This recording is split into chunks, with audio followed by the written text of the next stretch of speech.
Hello बच्चों। तो हमने चैप्टर 3 तक अपना पूरा कर लिया है और आज हम चौथा चैप्टर आपके पास लेके आए हैं। और चौथा जो पार्ट है वो स्वयं प्रकाश का है और इन्होंने लिखा है, जो कहानी है इनकी वो है नेताजी का चश्मा। आइए पढ़ते हैं स्वयं प्रकाश के बारे में। स्वयं प्रकाश का जन्म 20 जनवरी 1947। देखिए स्वयं प्रकाश का जन्म कब हुआ है? जब हमारा देश आज़ाद हुआ है।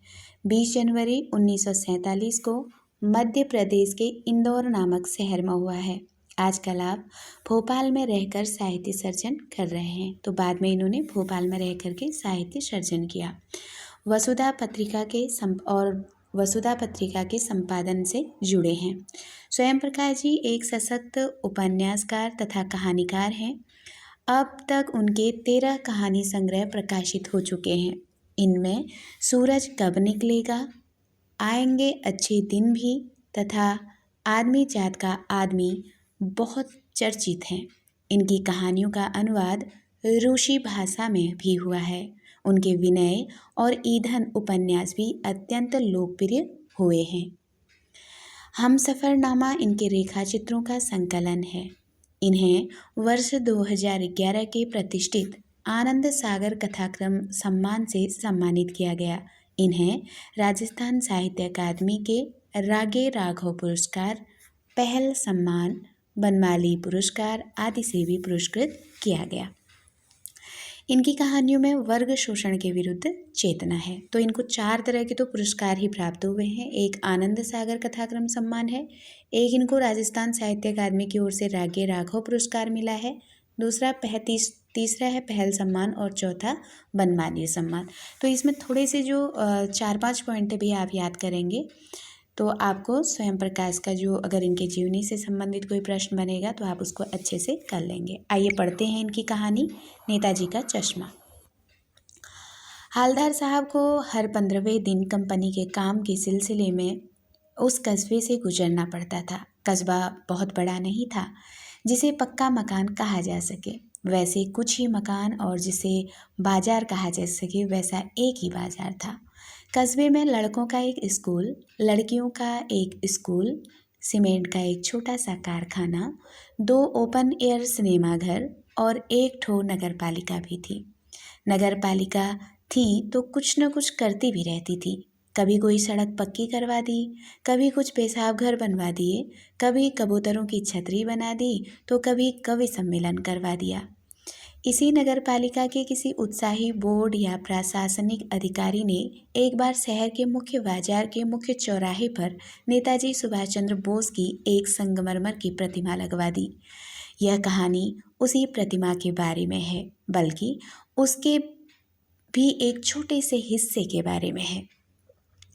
पूरी बात तो अब पता नहीं, लेकिन लगता है कि देश के अच्छे मूर्तिकारों की जानकारी नहीं होने और अच्छी मूर्ति की लागत अनुमान और उपलब्ध बजट में कहीं बहुत ज़्यादा होने के कारण काफ़ी समय ऊहापोह और चिट्ठी पत्री में बर्बाद हुआ होगा और बोर्ड की शासनावधि समाप्त होने की घड़ियों में किसी स्थानीय कलाकार को ही अवसर देने का निर्णय किया होगा और अंत में कस्बे के इकलौते हाई स्कूल के इकलौते ड्राइंग मास्टर, मान लीजिए मोतीलाल जी को ही यह काम सौंप दिया होगा, जो महीने भर में मूर्ति बनाकर पटक देने का विश्वास दिला रहे थे। जैसा कि कहा जा चुका है, मूर्ति संगमरमर की थी। टोपी की नोक से कोट के दूसरे बटन तक कोई 2 फुट ऊंची, जिसे कहते हैं बस्ट, और सुंदर थी। नेताजी सुंदर लग रहे थे, कुछ कुछ मासूम और कमसिन, फौजी वर्दी में। मूर्ति को देखते ही दिल्ली चलो और तुम मुझे खून दो वगैरह याद आने लगे थे। इस दृष्टि से यह सफल और सराहनीय प्रयास था। केवल एक चीज की कसर थी जो देखते ही खटकती थी। नेताजी की आंखों पर चश्मा नहीं था, यानी चश्मा तो था लेकिन संगमरमर का नहीं था। एक सामान्य और सचमुच के चश्मे का चौड़ा काला फ्रेम मूर्ति को पहना दिया गया था। हालदार साहब जब पहली बार इस कस्बे से गुजरे और चौराहे पर पान खाने रुके, तभी उन्होंने इसे लक्षित किया और उनके चेहरे पर एक कौतुक भरी मुस्कान फैल गई। वाह भाई, क्या आइडिया भी ठीक है। मूर्ति पत्थर की लेकिन चश्मा रियल। जीप कस्बा छोड़कर आगे बढ़ गई। तब भी हालदार साहब इस मूर्ति के बारे में ही सोचते रहे और अंत में इस निष्कर्ष पर पहुंचे कि कुल मिलाकर कस्बे के नागरिकों का यह प्रयास सराहनीय ही कहा जाना चाहिए।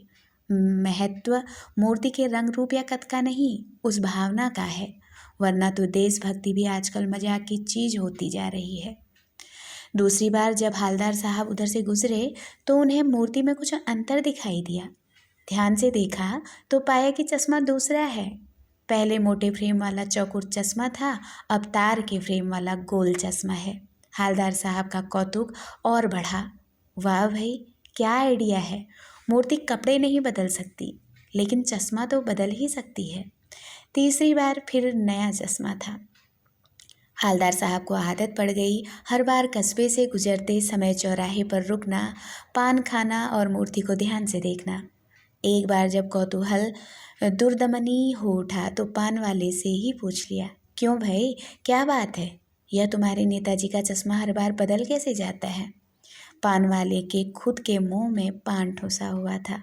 वह एक काला मोटा और खुशमिजाज आदमी था। हालदार साहब का प्रश्न सुनकर वह आंखों ही आंखों में हंसा। उसकी तौंद थिरकी। पीछे घूमकर उसके दुकान के नीचे पान थूका और अपनी लाल काली बत्ती सी दिखाकर बोला, कैप्टन चश्मे वाला करता है। क्या करता है? हालदार साहब कुछ समझ नहीं पाए। चश्मा चेंज कर देता है, पान वाले ने समझाया। क्या मतलब? क्यों चेंज कर देता है? हालदार साहब अब भी नहीं समझ पाए।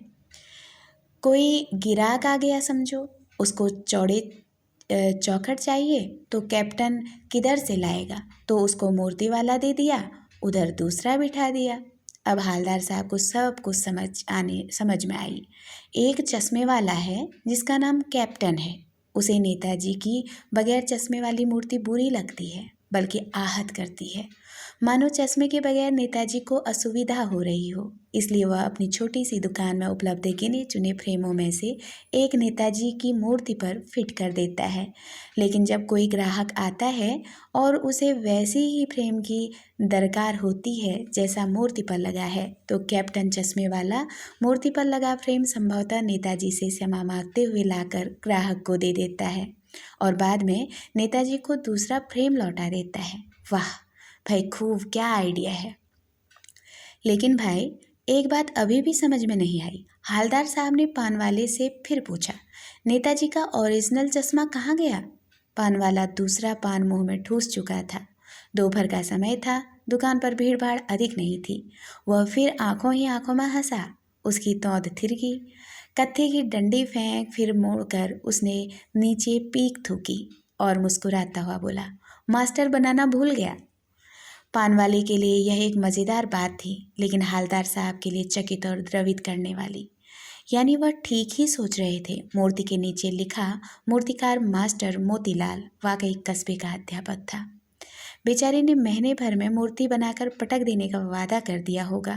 बना भी ली होगी, लेकिन पत्थर में पारदर्शी चश्मा कैसे बनाया जाए, कांच वाला, यह तय नहीं कर पाया होगा। या कोशिश की होगी और असफल रहा होगा, या बनाते बनाते कुछ और बारीकी के चक्कर में चश्मा टूट गया होगा, या पत्थर का चश्मा अलग से बनाकर फिट किया होगा और वह निकल गया होगा। उफ। हालदार साहब को यह सब कुछ बड़ा विचित्र और कौतुक भरा लग रहा था। इन्हीं ख्यालों में खोए खोए पान के पैसे चुकाकर चश्मे वाले की देशभक्ति के समक्ष नतमस्तक होते हुए वह जीप की तरफ चले। फिर रुके, पीछे मुड़े और पान वाले के पास जाकर पूछा, क्या कैप्टन चश्मे वाला नेताजी का साथी था? साथी है या आज़ाद हिंद फौज का भूतपूर्व सिपाही? पान वाला नया पान खा रहा था। पान पकड़े अपने हाथ को मुंह से 1.5 इंच दूर रोककर उसने हालदार साहब को ध्यान से देखा। फिर अपनी लाल काली बत्ती सी दिखाई और मुस्कुराकर बोला, नहीं साहब, वो लंगड़ा क्या जाएगा फौज में? पागल है पागल। वो देखो, वो आ रहा है, आप उसी से बात कर लो, फोटो वोटो छपवा दो उसका कहीं। हालदार साहब को पान वाले द्वारा एक देशभक्त का इस तरह मजाक उड़ाया जाना अच्छा नहीं लगा। मुड़कर देखा तो अवाक रह गए। एक बेहद बूढ़ा मरियल सा लंगड़ा आदमी सिर पर गाधी टोपी और आंखों पर काला चश्मा लगाए, एक हाथ में एक छोटी सी संदूकची और दूसरे हाथ में एक बांस पर टंगे हुए बहुत से चश्मे लिए और अभी अभी एक गली से निकला था और अब एक बंद दुकान के सहारे अपना बांस टिका रहा था। तो इस बेचारे की दुकान भी नहीं, फेरी लगाता है। हालदार साहब चक्कर में पड़ गए। पूछना चाहते थे इसे कैप्टन क्यों कहते हैं, क्या यही इसका वास्तविक नाम है, लेकिन पान वाले ने साफ बता दिया था कि अब वह इस बारे में और बात करने को तैयार नहीं। ड्राइवर भी बेचैन हो रहा था, काम भी था। हालदार साहब जीप में बैठकर चले गए। 2 साल तक हालदार साहब अपने काम के सिलसिले में उस कस्बे से गुजरते रहे और नेताजी की मूर्ति में बदलते हुए चश्मों को देखते रहे।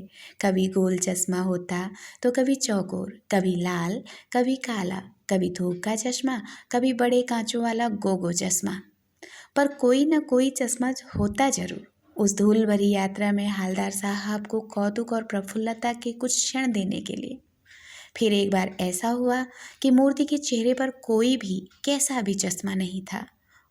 उस दिन पान की दुकान भी बंद थी, चौराहे की अधिकांश दुकानें बंद थी। अगली बार भी मूर्ति की आंखों पर चश्मा नहीं था। हालदार साहब ने पान खाया और धीरे से पान वाले से पूछा, क्यों भाई, क्या बात है, आज तुम्हारे नेताजी की आंखों पर चश्मा नहीं है? पान वाला उदास हो गया। उसने पीछे मुड़कर मुंह का पान नीचे थूका और सिर झुकाकर अपनी धोती के सिरे से आंखें पोंछता हुआ बोला, साहब, कैप्टन मर गया। और कुछ नहीं पूछ पाए हालदार साहब। कुछ पल चुपचाप खड़े रहे, फिर पान के पैसे चुकाकर जीप में आ बैठे और रवाना हो गए। बार बार सोचते क्या होगा उस कौम का जो अपने देश के खातिर घर गृहस्थी, जवानी, जिंदगी सब कुछ होम कर देने वालों पर भी हंसती है और अपने लिए बिकने के मौके ढूंढती है। दुखी हो गए। 15 दिन बाद फिर उसी कस्बे से गुजरे। कस्बे में घुसने से पहले ही ख्याल आया कि कस्बे की हृदय स्थली में सुभाष की प्रतिमा अवश्य ही प्रतिष्ठापित होगी, लेकिन सुभाष की आंखों पर चश्मा नहीं होगा क्योंकि मास्टर बनाना भूल गया और कैप्टन मर गया। आज वहाँ रुकेंगे नहीं, पान भी नहीं खाएंगे, मूर्ति की तरफ देखेंगे भी नहीं, सीधे निकल जाएंगे। ड्राइवर से कह दिया, चौराहे पर रुकना नहीं, आज बहुत काम है, पान आगे कहीं खा लेंगे। लेकिन आदत से मजबूर आंखें चौराहा आते ही मूर्ति की तरफ उठ गई। कुछ ऐसा दिखा कि चीखे, रोको। जीप स्पीड में थी। ड्राइवर ने जोर से ब्रेक मारी। रास्ता चलते लोग देखने लगे। जीप रुकते न रुकते हालदार साहब जीप से कूदकर तेज तेज कदमों से मूर्ति की तरफ लपके और उसके ठीक सामने जाकर अटेंशन में खड़े हो गए। मूर्ति की आंखों पर सरकंडे से बना छोटा सा चश्मा रखा हुआ था, जैसा बच्चे बना लेते हैं। हालदार साहब भावुक हैं। इतनी सी बात पर उनकी आंखें भर आई और इसी तरह ये कहानी यहाँ पे ख़त्म होती है। तो इसमें आप सबसे पहली बात इन्वर्टेड कॉमास में जो कथन कहे गए उनको ध्यान में रखेंगे, उसी के इर्द गिर्द से प्रश्नोत्तरी बनेगी। आपको जो इन्वर्टेड कॉमा में है यही उठा के दे देंगे। अब इसमें कुछ महत्वपूर्ण शब्दों का अर्थ आया है, उसको भी आप लोग ध्यान में रखेंगे। पहला आपके पास जो शब्द है वो है यहाँ पे प्रतिमा, इसको ध्यान में रखेंगे और इसका अर्थ होता है मूर्ति। प्रतिमा का अर्थ होता है मूर्ति। दूसरा शब्द इसमें आया है ऊहापोह। ऊहापोह का अर्थ होता है अनिश्चय की स्थिति, मन में उत्पन्न होने वाले तर्क और वितर्क। अगला आप देखेंगे, तीसरा वर्ड इसमें आया है कौतुक। कौतुक का मतलब होता है हैरानी। और चौथा इसमें प्रश्न आया है दुर्दमनी, जिसका अर्थ होता है जिसे दबाना कठिन हो, दुर्दमनी। आगे है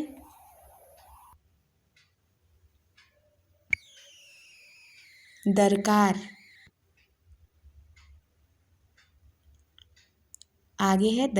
दरकार का मतलब होता है ज़रूरत।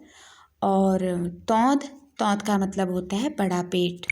दरकार याद रखेंगे, दरकार मतलब ज़रूरत।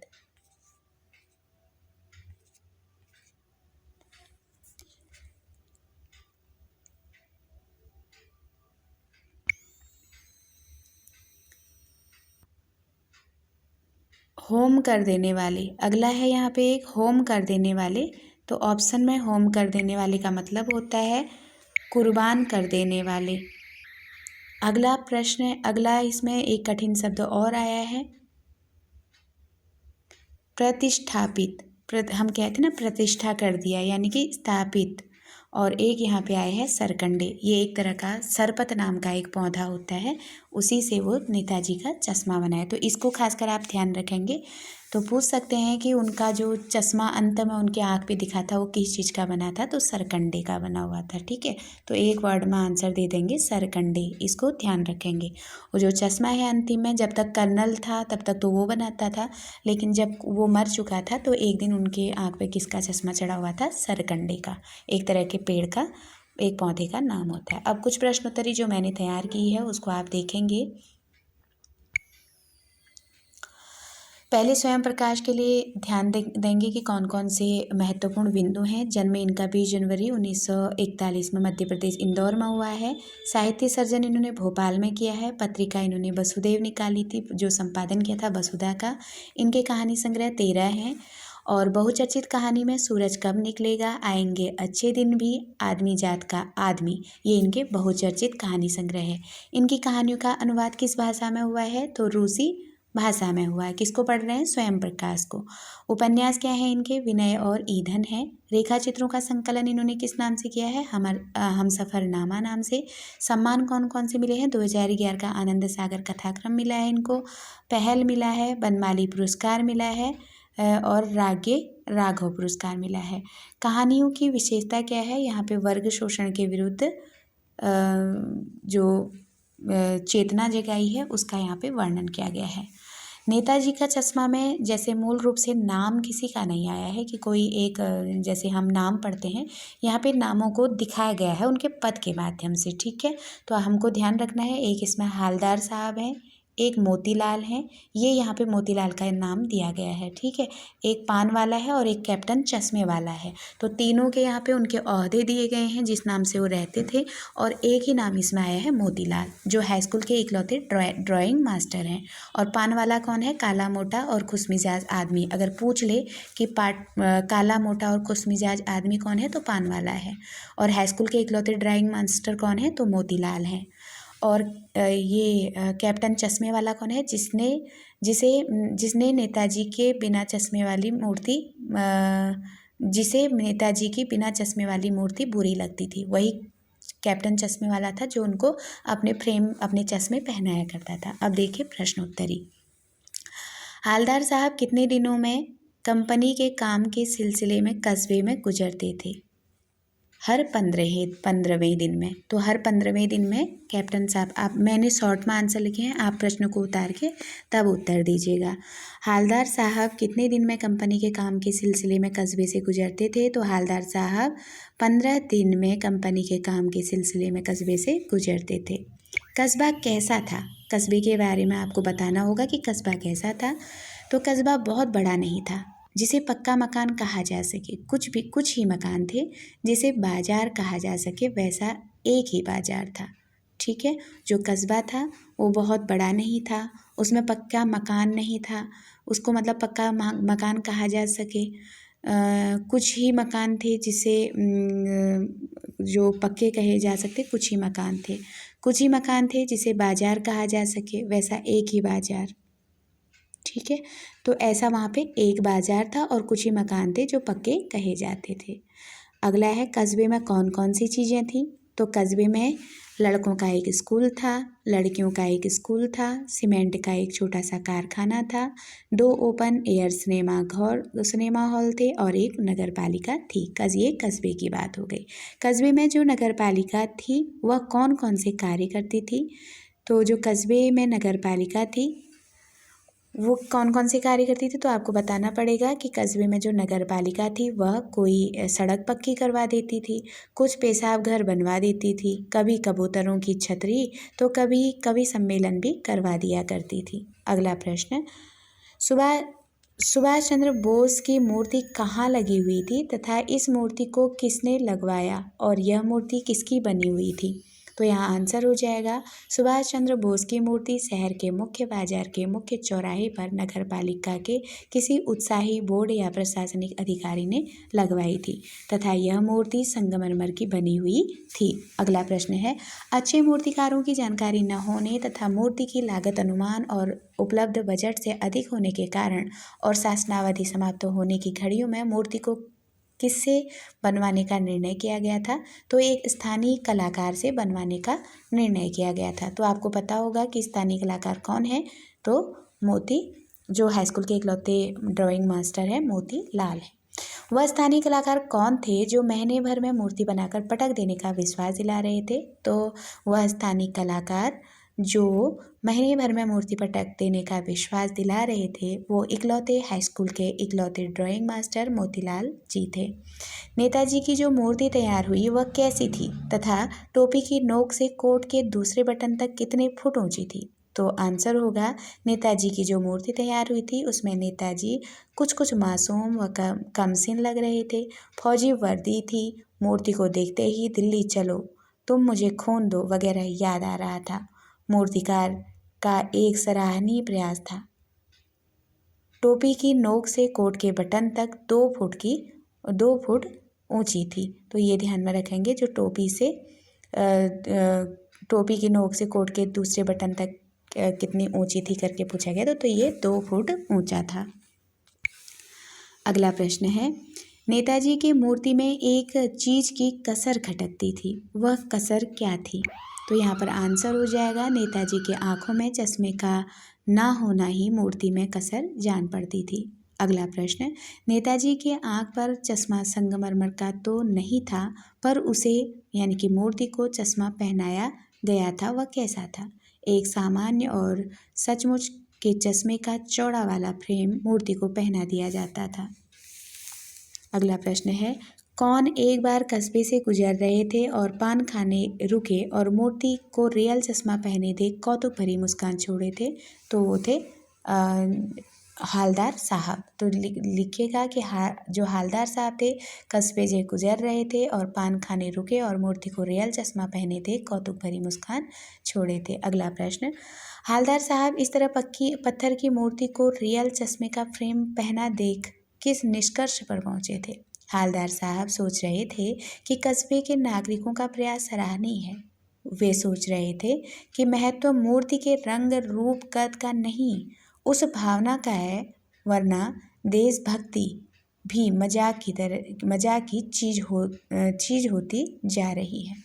अगला प्रश्न है, दूसरी बार हालदार साहब कस्बे से गुजरे तो उन्होंने मूर्ति में क्या अंतर देखा? पहली बार चश्मा मोटे फ्रेम चौकोर का था, इस बार तार के फ्रेम वाला गोल चश्मा, यही परिवर्तन उन्होंने मूर्ति में देखा था।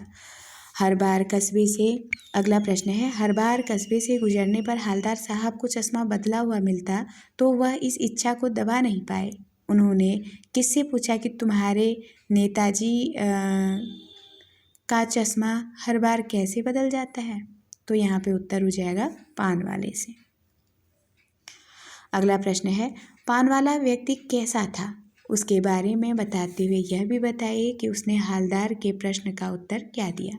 पान वाला व्यक्ति एक काला, मोटा और खुशमिजाज आदमी था। बड़ी तौंत थी तथा लाल काली बत्ती सी दिखा। हंसते हुए हालदार के प्रश्न का उत्तर दिया कि मूर्ति के जो चश्मे बदलते हैं वह कैप्टन चश्मे वाला करता है।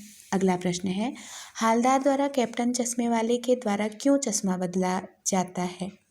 समझ न आने पर पान वाले ने कैसे समझाया? पान वाले ने समझाया कि एक चश्मे वाला है जिसका नाम कैप्टन है, उसे नेताजी के बिना चश्मे की मूर्ति बुरी लगती है बल्कि आहत करती है। छोटी सी दुकान में उपलब्ध गिने चुने फ्रेमों में से एक नेताजी की मूर्ति पर फिट कर देता। अगर वह फ्रेम किसी ग्राहक को पसंद आ गया तो दूसरा फ्रेम नेताजी के आंखों पर चढ़ा उसे ग्राहक को दे उससे माफ़ी मांग लेता था।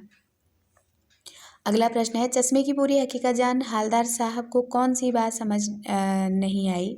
जो उन्होंने पुनः पान वाले से पूछा। चश्मे के असली फ्रेम की हकीकत जानते हुए भी एक बात हवलदार साहब को समझ नहीं आई कि सुभाष चंद्र बोस का ओरिजिनल चश्मा कहाँ गया। इसलिए उन्होंने पुनः ओरिजिनल चश्मे के संदर्भ में पान वाले से पूछा। ओरिजिनल चश्मे की बात सुन पान वाले ने क्या उत्तर दिया? ओरिजिनल चश्मे की बात सुनकर पान वाले ने उत्तर दिया कि मास्टर बनाना भूल गया। अगला प्रश्न है,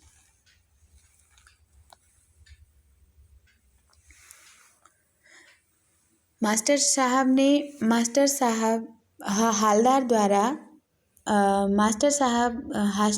साहब ने मास्टर साहब द्वारा चश्मा न बना पाने का कारण क्या सोचा? हालदार साहब सोचने लगे कि मूर्ति का महीने भर में बना देने का वादा किया था, तो पत्थर से पारदर्शी चश्मा कैसे बने, यह तय नहीं कर पाए होंगे, या कोशिश की भी होगी तो कुछ और बारीकी के चक्कर में टूट गया होगा, या पत्थर का चश्मा अलग से फिट गया होगा तो वह निकल गया होगा। अगला प्रश्न है, हालदार साहब किस कारण से चश्मे वाले के समक्ष नतमस्तक हुए थे? चश्मे वाले की देशभक्ति के समक्ष। तो जो हालदार साहब थे किस कारण से चश्मे वाले के समक्ष नतमस्तक हुए थे? तो चश्मे वाले के अंदर जो देशभक्ति थी उसके कारण वो उसके सामने नतमस्तक हुए थे। हालदार साहब ने चश्मे वाले के संदर्भ में पान वाले से क्या प्रश्न पूछा? हालदार साहब ने पूछा कि चश्मे वाला नेताजी का साथी या आज़ाद हिंद फौज का भूतपूर्व सिपाही है। तो हालदार साहब ने उससे क्या पूछा था कि चश्मे वाला जो है वो नेताजी का साथी या आज़ाद हिंद फौज का पूर्व सिपाही है, ऐसा उन्होंने पूछा था। आगे हालदार साहब के चश्मे वाले के बारे में पूछे गए प्रश्न का प्रत्युत्तर पान वाले ने क्या दिया और हालदार साहब को वह पान वाले का उत्तर कैसा लगा? तो उत्तर हो जाएगा, हालदार साहब के प्रश्न का उत्तर देते हुए पान वाले ने कहा, नहीं साहब, वो लंगड़ा क्या फौज में जाएगा, वह पागल है, पागल। यह सुन एक देशभक्त का मजाक उड़ाया जाना हालदार साहब को अच्छा नहीं लगा। अगला प्रश्न है, कैप्टन चश्मे वाले का वर्णन कीजिए। कैप्टन चश्मे वाला एक बेहद बूढ़ा मरियल सा लंगड़ा आदमी, सिर पर गांधी टोपी, आंखों पर काला चश्मा लगाए, एक हाथ में छोटी सी संदूक थी, दूसरे हाथ में एक बांस पर टंगे बहुत से चश्मे, घर दुकान नहीं, ऐसे ही गली गली पर फेरी लगाने वाला था। अगला प्रश्न है, कितने साल तक हालदार साहब कस्बे में अपने काम के सिलसिले में गुजरते रहे? उन्हें कितने प्रकार के चश्मे सुभाष चंद्र बोस के आंखों पर बदलते हुए मिले? तो जो हालदार साहब थे ये लगभग 2 साल तक कस्बे में आते रहे। कभी गोल चश्मा, कभी चौकोर, कभी काला, कभी लाल, कभी धूप का चश्मा, तो कभी बड़े कांचों वाला गोगो चश्मा। इनको जो सुभाष चंद्र बोस की प्रतिमा या मूर्ति थी उसके आंखों पर बदलते हुए मिले। अगला प्रश्न है, एक बार पुनः हालदार कस्बे की ओर आए तो मूर्ति पर कोई चश्मा न देख कर पान वाले से पूछा। पान वाले की स्थिति का वर्णन करते हुए बताइए कि उसने उसका क्या उत्तर दिया। यह सुन पान वाला उदास हो गया, सिर झुकाकर अपनी आंखों से आंसू को धोती से पोंछते हुए उत्तर देने लगा कि साहब, कैप्टन की मृत्यु हो गई। अगला प्रश्न, 15 दिन बाद जब हवलदार कस्बे की ओर गए तो उन्होंने क्या सोचा और अंत में वो क्यों भावुक हुए जिससे उनकी आंखों में आंसू आ गए? हालदार साहब जब 15 दिन बाद कस्बे की तरफ गए तो उन्होंने सोचा कि वह न पान खाएंगे, न चौराहे पर रुकेंगे, न मूर्ति की ओर देखेंगे, क्योंकि उन्हें मूर्ति पर चश्मे का ना होना नहीं देखा जा रहा था। लेकिन आदत से मजबूर चौराहा आते ही नजरें मूर्ति की ओर उठ गई। अचानक जीप रुकवा कर देखा कि मूर्ति पर सरकंडे यानी कि जो सरपत नाम का एक पौधा होता है उससे बना हुआ चश्मा है, जैसे बच्चे बना लेते हैं। उसी को देख वह भावुक हो गए और उनकी आंखें नम हो आई या भर आई। तो इसी के साथ आपका ये चैप्टर ख़त्म होता है और ये एक बहुत जल्दी में, बहुत कम समय है आपके हाई स्कूल के पेपरों में, तो इसलिए जल्दी जल्दी वीडियो बना रही हूँ। कुछ लिखावट या कुछ चीज़ें समझ नहीं आएंगी तो आप ओरल उसको सुन सकते हैं, क्योंकि ओरल में कोई गड़बड़ी नहीं है। जो लेखन में है अलग अलग किताबों में अलग अलग दिया हुआ है,